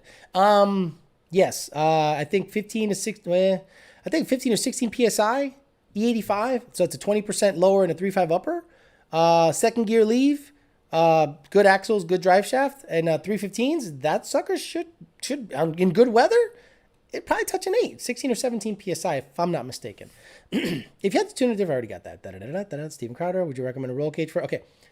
Bottom end would be fine with the cams. Okay. Steven Kiefer says, Alex, would you recommend a pre-made roll cage or custom made? I prefer a custom made for the vehicle, honestly. I have a prefab one in my shit, and I'm bumping into shit all the time. And it needed to be custom anyway, because a bunch of shit needed to be cut to make it to fit. So it should have gotten a custom one anyway. Thinking of Whipple, already got that. Shelby Dave Support, got that. Alfredo Diaz, got that. Shamrock, got that. David Zaremba. My knock sensors are being crazy in fourth gear. Thanks for your patience. We are on the R6. Thanks for your patience. Channel support. $5, David Zaremba. Thank you, sir. Jason Stark, $20. He said, here's some lunch money for putting up with me while helping me figure out when my cam timings are freaking out. Hope we can get it straightened out soon. 2011 GT, built bottom end with a Gen 1 VMP Gen 3. What? 2011 GT built bottom end Gen 1. Right. Okay, Gen 1 bottom. Okay. And with a VMP Gen 3. Yeah, his cams are stuck at like -40 and he's got circuit codes. So we need to figure out why you have circuit codes. First of all, you should not have any circuit codes. And I'm not commanding the cams to be at that angle. So we got to check into that. Scott N gave me Canadian money. Is it even worth anything anymore, Scott N? Like, is Canadian money worth anything anymore? I know you don't advocate doing burnouts and Wii mods, but Dodge out here kind of changing your mind with the Hellcat Charger, Challenger, Durango. No, it's the power, David Jeffrey. The power.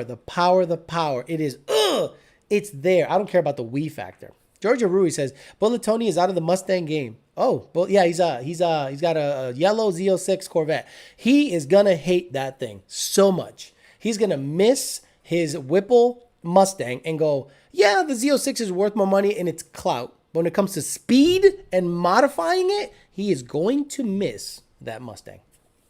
Bet me on that. Straight pipe gets annoying after a while. Built TR3650 or T56 Magnum. T56 Magnum. Insane Mustang says, so Alex, first stick shift Coyote in the 7s happened this weekend. Yes, Joel Steele. How much further you think this can go? Minion fast, Granis fast. Yes. That car has the pedigree of going 6s. I guarantee it. 7... That thing's ridiculously fast. The Granis racing car, what did it start at? And the 2JZ has been around forever. The 4-valve has been around for a long time. So now the Coyote is making big power. Clutch technology has come a long way with the Black Magic clutches, T56s. Guys, there's going to be a 6-second stick shift H-pattern Coyote. Bet me on that. Maybe not this year, but there will be one. Straight pipe equals exhaust back pressure and backfiring. Freaking sucks. Okay, I don't know if he understands back pressure. What's everyone's favorite traction compound to use on asphalt? I don't know. I got to look into that because eventually I want to do some Fairmont hits on the street with some slicks and see if that thing actually gets a nice lick down the street. Eric says, Alex, fuck a Dodge, man. Drive a fucking red eye. Drive a red eye. Don't be a bitch. Don't talk shit. Get in one, turn the key, take it for a ride. Tell me you don't think that, with the red key, tell me you don't think that bitch is badass. Does it have a red key? I know one has black. I don't know if that one just has one key. Who knows? But at the highest horsepower mode, get in one and drive one. Then come talk to me. Don't talk to me because you hate Dodge from afar. You know how those people are at the track?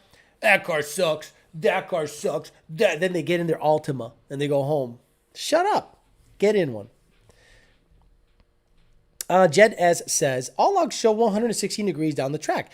Think it's going to be a good buy to lower IATs. What? I'm not concerned about 116 IATs. I'm really not. What's it outside? 90? 91? So it's 20 degrees above ambient?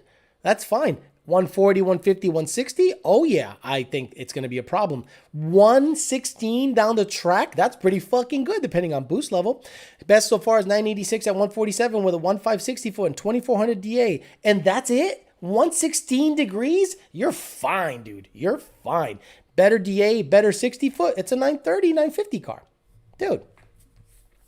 Alex, do you trust your Draggy calculating the air DA? I don't know how accurate they are, but they do have satellites. You have to connect the satellites, and they do have data. And the data that they give you from 0 to 60 quarter Gs is pretty freaking accurate. Alex, can you recommend anybody in South Florida that'll relocate the O2 bungs in long tubes? I don't trust some of the muffler shops in my area. Randy, Hutch's Welding. Not going to be cheap though because he's a fabricator. But he'll do the job. He'll relocate the O2s. It's really easy to do. Tradition Motorsports in Tradition, Florida.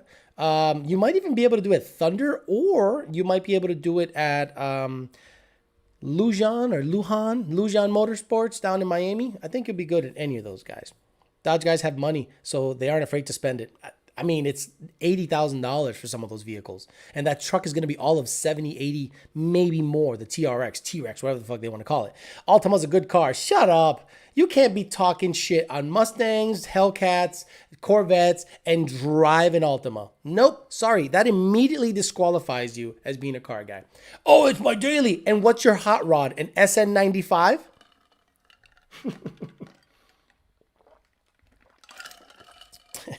07 or an 07 GT500 with a pulley.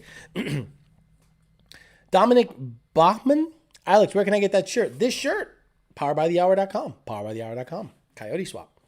I work at Dodge. I did a pre-delivery inspection on a red eye, and the only thing that stopped me from buying one is the $1,500 a month payment. Ernest, exactly. You either got to give $40,000 down and have a $700 car payment, or you got to give $10,000 down and have a $1,500 car payment. I'm telling you guys, drive one. It will change your mind. Below 1105 says GT500 gaps the red eye stock for stock and mod for mod. So the horsepower number doesn't mean much. Okay, let's get a red eye maxed out, stock, running good with competent people behind the wheel versus a GT500. I think it's a driver's race. You saw one race on Facebook and you go, all GT500s do that. Well, okay, one GT500 on Facebook goes 9-1. One of them, tuned by us and owned by the guys at Evolution. Does that mean all of them go 9-0? No. Get in a fucking Dodge Charger and drive it. Not a piece of shit RT. A badass, fully built. The seats are comfortable. It is big. It is wide. And 800 horsepower, and you hear that transmission shift, it will. If you don't change your mind, get in your Altima, go home and get in your hot rodded B-cam, F-cam 95, SN95 with the ugly headlight or the ugly taillights, and be like, yeah, fuck electric cars, fuck Hellcats. This is a real car. I'm gonna with your fender exit B-cam having ass.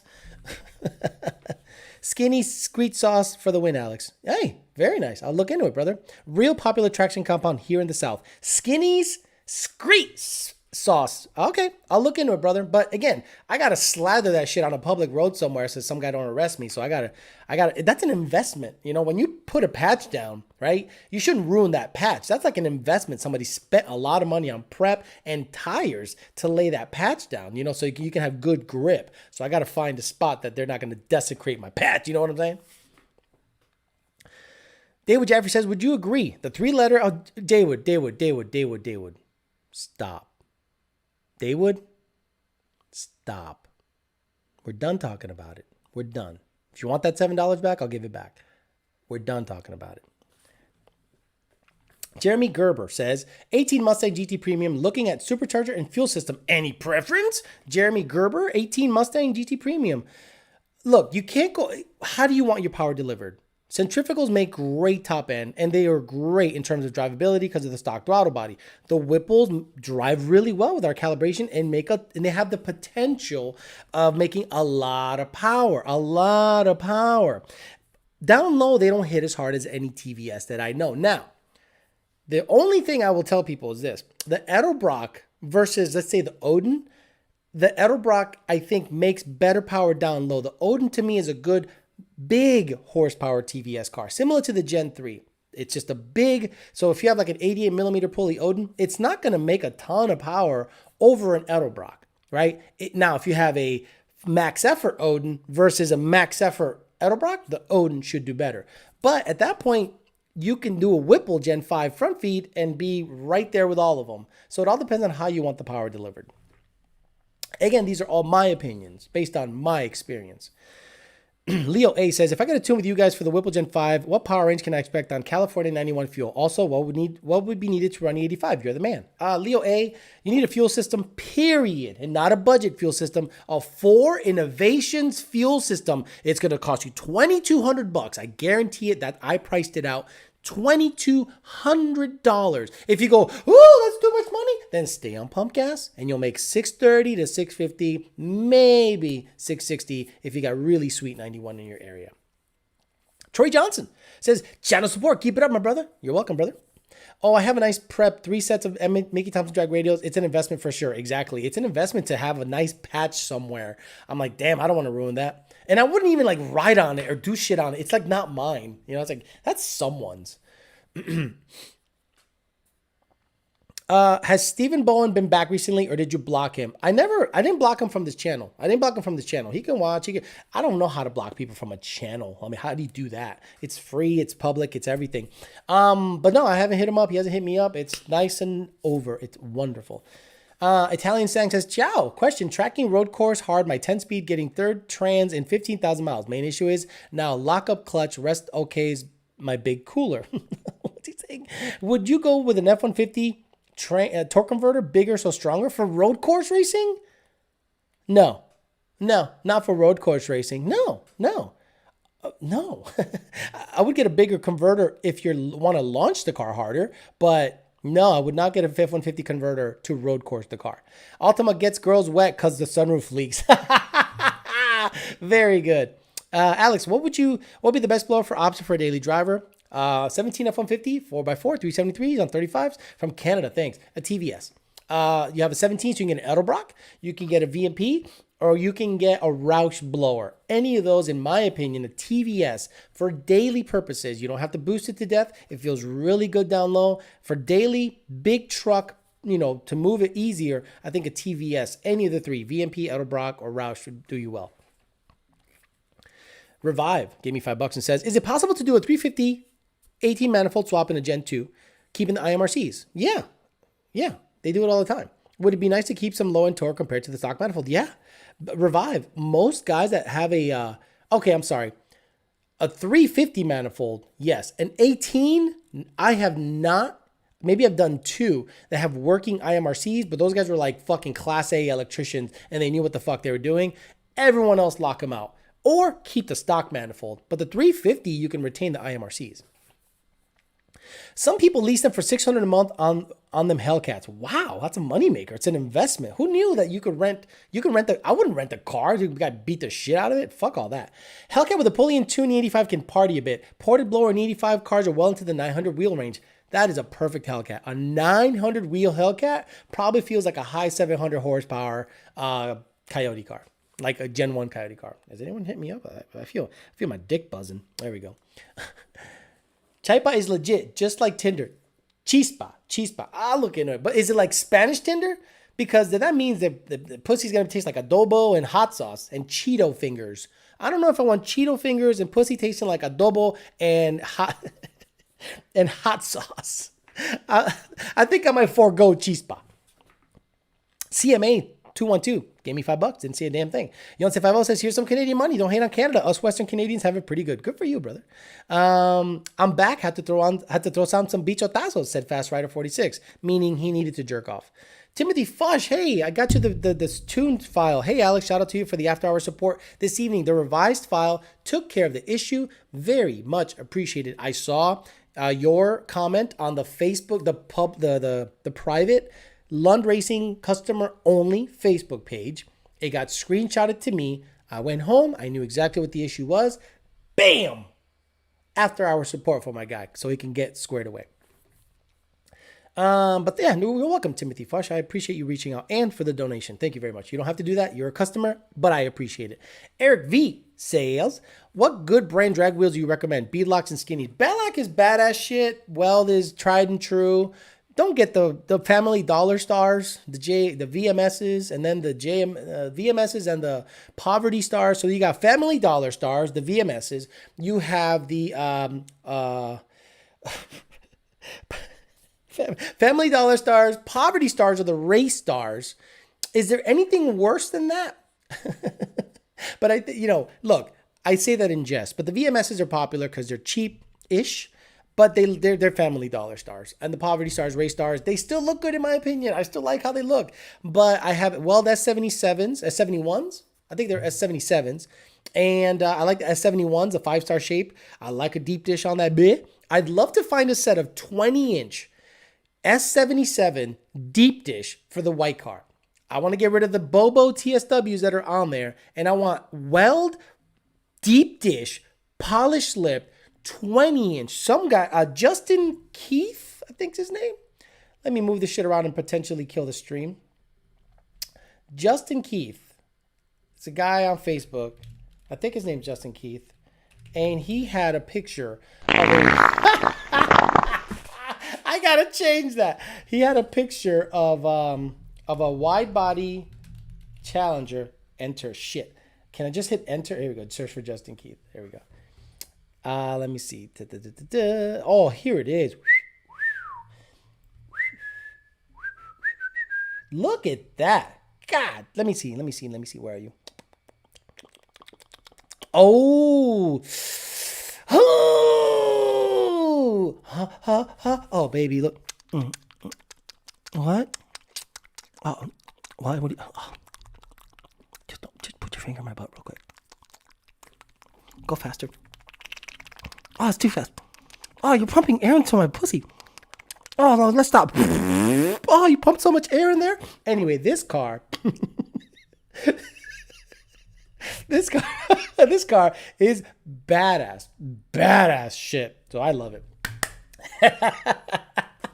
How much money would you wide body a Mustang to tastefully put? How much money would you wide body a Mustang tastefully to put a wider tire so you can put the power down and make big power just cause? Daywood, I would probably work on the suspension. Talking about 3-letter companies. I don't think you need to wide tire the shit out of it. I think you just got to put the right spring and control arm package. If it's IRS, that's all different. I don't think I would wide body it and put the tire further away from the vehicle. I want to, if anything, bring it in. You know what I'm saying? What's up, Alex? I have an 18-ported manifold, long tube headers, and 47-pound injectors. Can I email your old emails for a new tune soon? Yes, Firehawk, do that. Please do that. Your favorite type of question? Matt 2011 GT gave me $5 and didn't say a goddamn thing. My favorite type of question. Josh Hanji says, hey, Alex, I just picked up a 2020 F-150 5-liter. Should I go Hellion twin turbo kit off of my 350?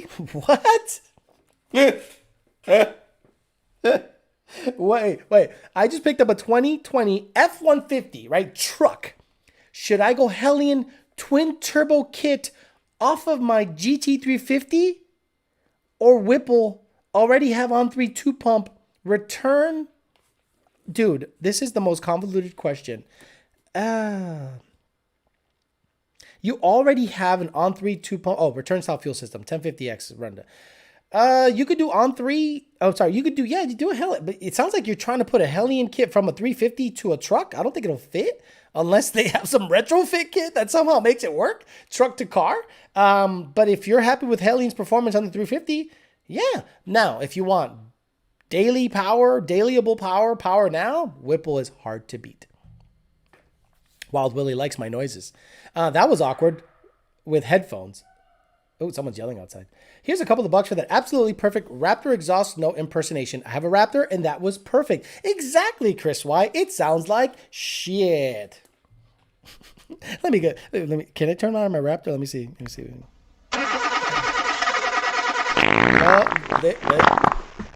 The neighbor started his Raptor. He's having trouble with it. Oh, there it is. Yep, there goes the Raptor. Oh, it's going down the road. That was $70,000 you just paid for a Raptor. And it sounds like that. I Swallow Cum says, for when I'm boosted, I'll need a tire. Planning on a 1710 weld for the rear. Right now I have 2010 HREs. Ooh, look at you. You think it's fine to keep those up front, primarily roll race car? Yeah, as long as it's radial and radial. Don't mix bias ply in the back with a radial in the front. You're gonna have a bad time. But yeah, you could leave a big 20 in the front if you're just gonna roll race with a 1710 drag radial in the back. David Jeffrey says, you're out here sounding like a Cam Deco boost with Rod Knock with the jizz and sound effects. He just sold me on a Whipple for my F-150. There you go, Derek. There you go. I driven PD. Look, if you guys want to see what a TVS equipped pump gas F-150 can do, go watch the 1320 video where I beat a Viper. Now, I didn't beat the Viper because I was actually a faster vehicle. I beat the driver. I knew I was going to tree him. I'm like, I'm in an auto truck. He's in a stick Viper that's turbo. And I told him, I am going to tree you, bro. I love you. I'm going to be up by 3 buses. And once I'm out, you're going to go, I got to catch this motherfucker. He almost caught me by the end, but I beat him. But guys, that was a pump gas, 2.3 liter, 75 millimeter pulley truck with pump gas quad cab or super crew, whatever you want to call it. And it went 1170s. Guys, come on. Come on. Ian Martha says, you're hilarious. Thank you very much. Catch another fish. Italian Stang says, thanks. I want to reinforce the lockup clutch, so I just want bigger surface on the F-150 will sustain the repeat effort. Alessandro. I don't know. I don't know if that's how it works. Why don't you call Italian Stang? Why don't you call Circle D? I don't know that the F-150 torque converter was designed for road racing applications. I'm pretty sure it wasn't. But if it works for that application, I wouldn't be the guy that knows that. Because one, we don't road race in America. We drag ass or we roll race. That's all. We drag from a dig or we go from a roll. That's all. Road racing shit, we don't do it. We don't do it. We don't care. We don't care. We don't care. Love you. Love you. We just don't care about road racing here. Alex, I'll take the Vato Zone for $5, please. Octane says, Flores, what do you think about mixing some Gulf Mach 116 unleaded with Pump 93? Keep the motor happy on 12 GT500 with a Gen 3 VMP. I like it. Again, you can mix race gas with pump gas as long as the stoich, or how the poor say it, the stoich. It's not chemistry. Okay, it's not chemistry. It's chemistry. Stoich. Chemistry. It's not stoich. Stoich. The stoichiometric air fuel value, stoich. As long as it's similar stoich, you're good to go. It's stoich. Convince me not to trade my Hellcat on a C7 for the daily fun car. I can't figure my life out. What? Dude, you can smash in the back of a Hellcat. Done. You can smash in the back of a Hellcat. Keep it. Don't trade that thing in. Come on, fucking C7. Unless it's a no. I would no. Fuck no. No way. Alex, I have a 2020 GT Auto. I'm debating between the Flex and Pump tunes. I can't get a consistent ethanol in my area to run her E85 tune. Thoughts? So run the Flex tune, right? The car's gonna run better on E69 Heyo than pump gas. And on the same tune, if you're on pump gas, it's just gonna make less power. And then if you find a station that has E75, it's gonna run better on E75. So get the Flex tune. Ian Martha says, minus 2014 GT500 owners, who are the worst type of car people? I used to think racers, but no. Racers are just, they like being the underdog. They like working on their cars. I can't make fun of guys that have a shitty Honda Civic. I had shitty cars growing up. Usually those guys are young. But if you're 40 years old and you got some shit-ass hatch that looks like ass and you're at the meet, I'm like, dude. But the worst type of car people, honestly, are the guys that think that because they own a vehicle that makes high horsepower, that they don't even have to race you. Meaning, Shelby owners, right? Oh, that's a Super Snake. Why would I race you? You know? I don't know many Corvette guys that race at all that aren't like C6 guys. Most C6 guys race. Most C7 guys, I don't even know. The worst type of car people, I used to think Camaro owners, but Mustang owners are pretty fucking shitty. I deal with them every day. That's a good one. Let me think about it. Who are the worst type of car people? That's a good one. Would putting on an aftermarket grill on a 2018 Coyote affect the car in a negative way regarding airflow? Yes. Absolutely, pimping since 1997. So if I do math properly, 97 to 2007 is 10 years. 2007 to 2017 is 20 years. 3, 2 is 20, carry the 5. So anyway, Yes. So imagine you're allowing more air into a box that was designed to see. If you look at the honeycomb area on the grill, they're not all open. They're not all wide open. There's a small section that's cut out just for that little snorkel.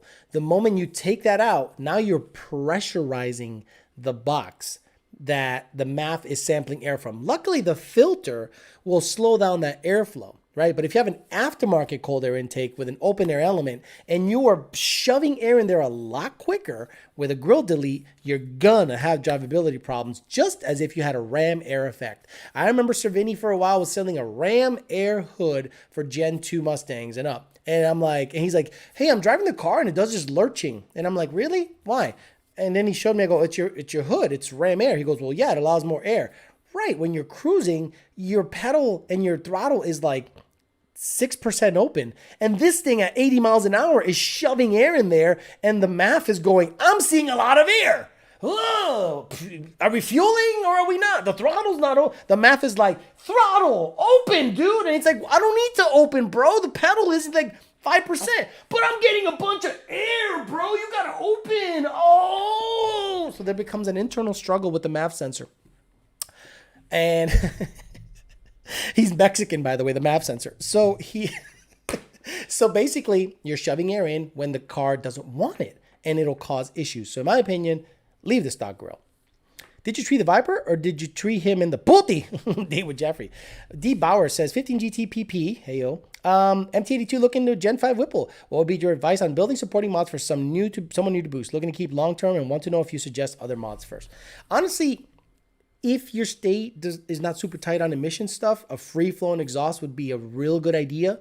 I don't like boost and catalytic converters being in the same sentence. So in my most humble of opinions, I would definitely look into some free-flowing exhaust. Please tell me you know what that is. I don't want to have to say it.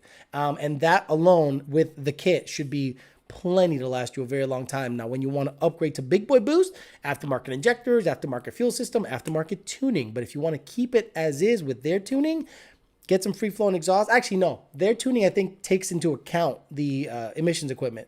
So free-flowing exhaust and an aftermarket tune would be, in my opinion, your next mods.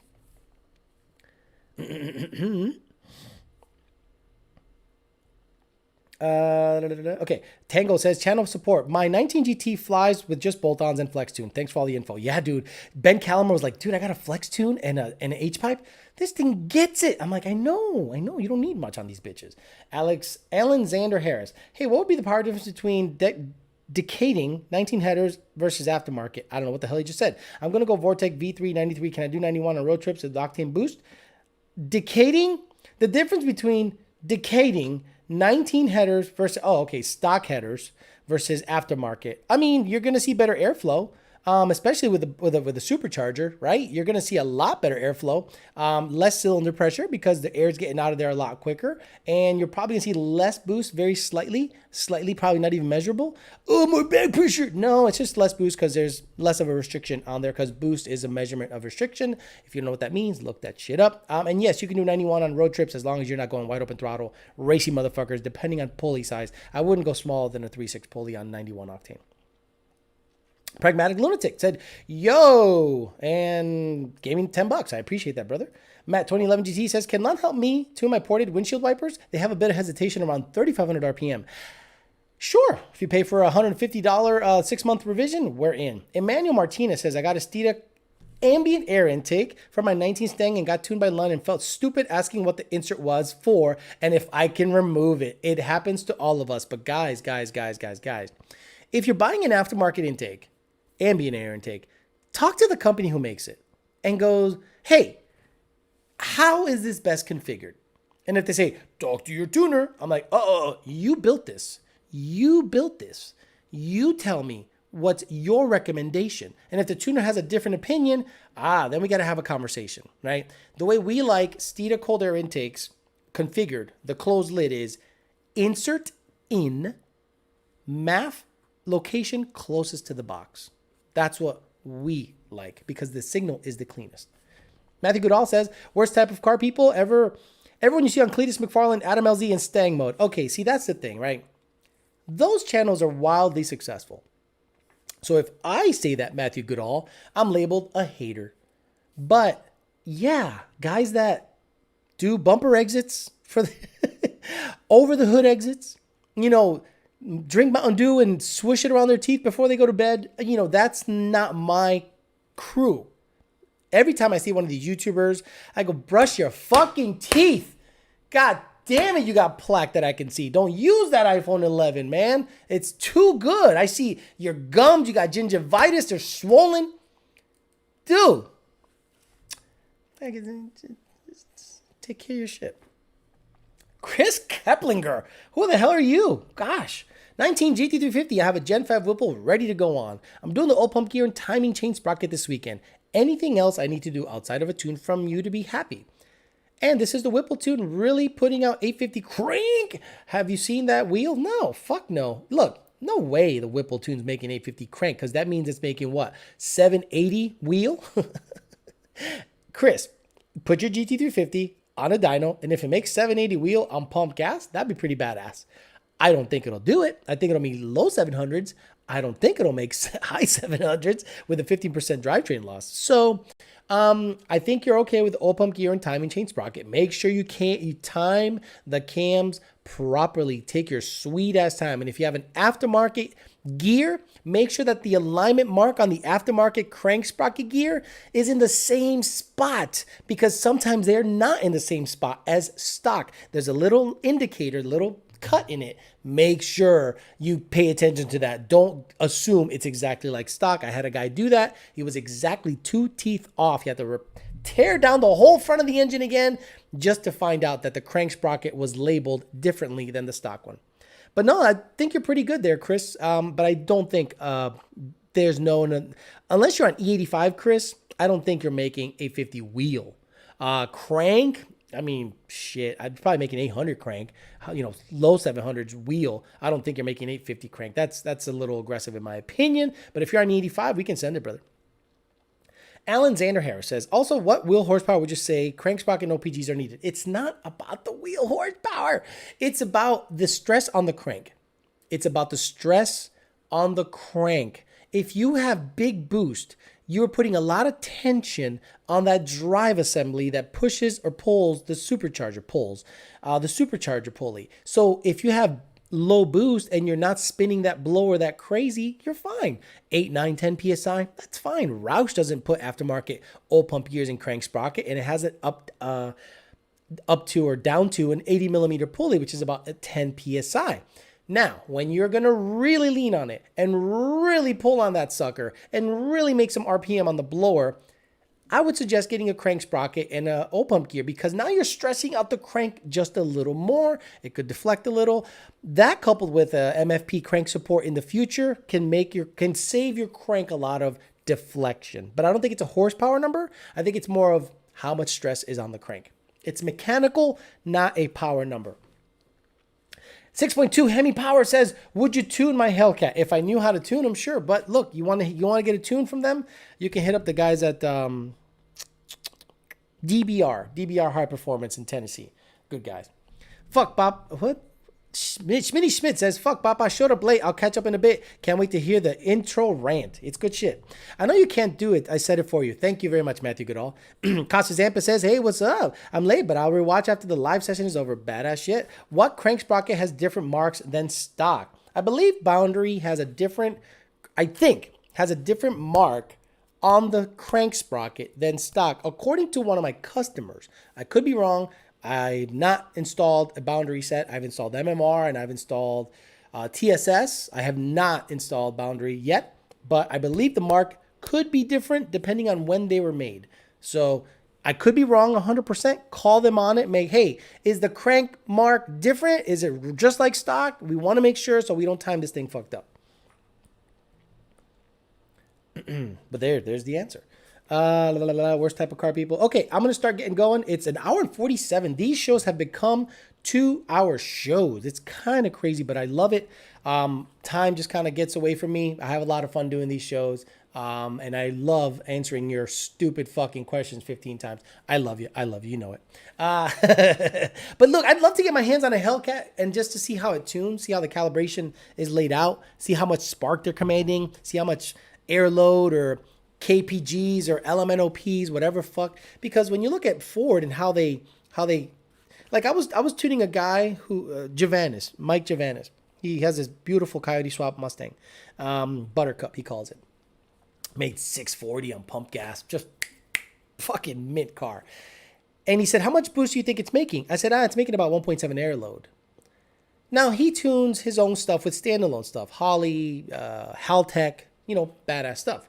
Once I said that, I caught myself. I said, shit, he doesn't know what air load is because he probably just goes by, a boost, So he goes, I don't know what air load is. I go, well, think about it. 1.0 is like all of it. 1.5 is like 1.5 of it. So 1.7 air load is about 10 PSI with a TVS based on experience. Every single time I see 1.6, 1.7 air load, depending on the size of the MAF, making sure the injector data is right, because you can skew anything. You can skew air load if you have wrong MAF data on the rich side. You can skew MAF pounds a minute if you have wrong injector data. I can make an NA car read 86 MAF pounds a minute. So a lot of people say, oh, MAF pounds a minute is a true indicator of how much more power it's making. No, because if your MAF or injector data is off, that number is skewed. Do you understand? Alex, my tuner sent me a 91 or 93 tune. How different is it from specific 93 tune? Works like a flex tune? No. If your tuner sent you a 91 tune, that means he capped timing a little lower than the 93 tune. It'll allow less timing on the 91 tune than on the 93 tune. The 93 tune, in my opinion, if you put 91 in it, but they're commanding, depending how the tune is laid out, because everyone lays out their tune differently. If the tune is laid out where they're shoving timing in based on air fuel, then it might knock. But if they're allowing the knock sensors to add it, which in my opinion is the best way to do it for adaptive octane logic, also they're not too aggressive on how much the knock sensor can add.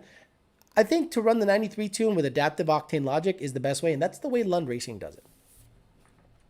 Misfit GT500 said, the wife and I will see you tomorrow, bitch. That's right. Tomorrow will be that dating channel. Catch me on that dating channel tomorrow. Would you tune my Hellcat? What crank? Okay. Peasant chat. Already have an unlocked PCM. It's ready to go. 6.2 Hemi power. Hit up DBR. I honestly don't even want... Look, when did I feel comfortable tuning Mustangs? So...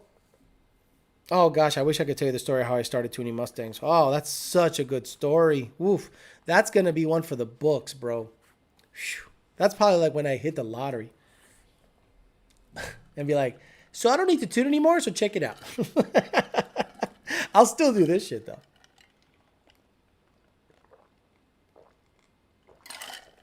But yeah, I wasn't comfortable tuning a Mustang really well until I was at VMP. So I was about 3 months at Lund Racing, and then about a year and a half into VMP, I did an F-150 truck, built the file from scratch with the help of Joe. Joe was a great teacher, very smart fella. The guy, if you give him everything, all the access, he will kill it. But the problem is he's handcuffed right now. So, got the F-150, comp cams, Cobra jet intake, twin 67, E85. A lot of people said it didn't make that much power. Not my fault. I can't rev that engine out. I just can't rev it out. But it made like 420, 430 or whatever it was. And I was like, that's pretty damn good for an F-150 at only 7,000 RPMs. And it drove well. And it didn't have any weird surging. And I tuned the trans torque reduction, tuned the shift schedule nicely. We didn't have to go through all the tables because we did have some kind of a base file. But I felt comfortable. So if I was going to try to get into Hellcat stuff, I don't know how complex it is. It could be cake for all I know. But I'm saying start a tune from scratch. I'm saying from zero. Not something from the tune depository, repository, suppository. I'm saying making a tune from sand. Start from the bottom. That to me is tuning. And I don't think I'll be ready to do that on a Dodge for a long time, especially if I get my hands on it now. I don't think I could support it remotely. Do they even have wide bands? Do Dodges even have wide bands? I don't think they have wide bands. Do they have wide bands? I hope they have wide bands. Renair 59595959 says, is that true that if you do a Coyote swap in a Fox, you can do a Ghost Cam tune for a flex fuel tune? No. So the problem is this. The flex fuel tune is dependent on the fuel level of the vehicle in order to reset learning. So if the PCM does not know what your fuel level is, as in Coyote swaps, they literally don't know, I would never flex fuel tune ghost cam a flex fuel tune. The other thing is when you ghost cam a car, it skews AFR at idle because of the overlap and the chop. So the flex fuel tune will never learn the alcohol percentage properly. One, it will not re-kick the learning procedure because the PCM doesn't know how the level went up or down in the tank, and that's how it resets. Two, the ghost cam will never allow the flex to learn properly. Okay, let me get out of here real quick. It's more about harmonics that destroy the old pump gears. Yes, Killer Coyote. Poor boy. Weren't you on the way out of state? Weren't you on the way out state? I don't know what he says. If you swap the Coyote and a Fox body and another chassis, can you do all the same tuning as if it was the OEM chassis? Yeah, there was a guy in China. He did that. He took everything out of a 16 Mustang, put it in a 16 EcoBoost, and I tuned it like a 16 Mustang. Like everything. It was actually pretty cool. Everyone's like, no, he says that like old Fox body, speed density. Oh, yeah, Coyote. Oh, okay. Oh, yeah, loco, bought a Dodge. What the fuck? No, I didn't buy a Dodge. You crazy? Hellcats do flex fuel using O2 like Ford. Very good, Jared Stallworth. Thanks for letting me know. Will we see any red car videos in the near future? Yonsei, it's been raining here every fucking day. Every day in Florida. This is rainy season. You'll probably see them after August. I'm going to try to get out there, but I'm not going to go out there in the middle of the night and get your video on a dark ass street. You know, trust me, guys. Give me a break. When it stops fucking raining here, I'll get you videos. And it's 96 degrees. The car is not going to run a good number. It's just not going to run a good number. Wait till the rain goes away. Calm your fucking tits. Relax. I'll get you videos. God damn it. Holly Terminator versus Gen 2 control pack for a swap. No idea. Holly Terminator is for mechanical throttles. I've never tuned a Holly.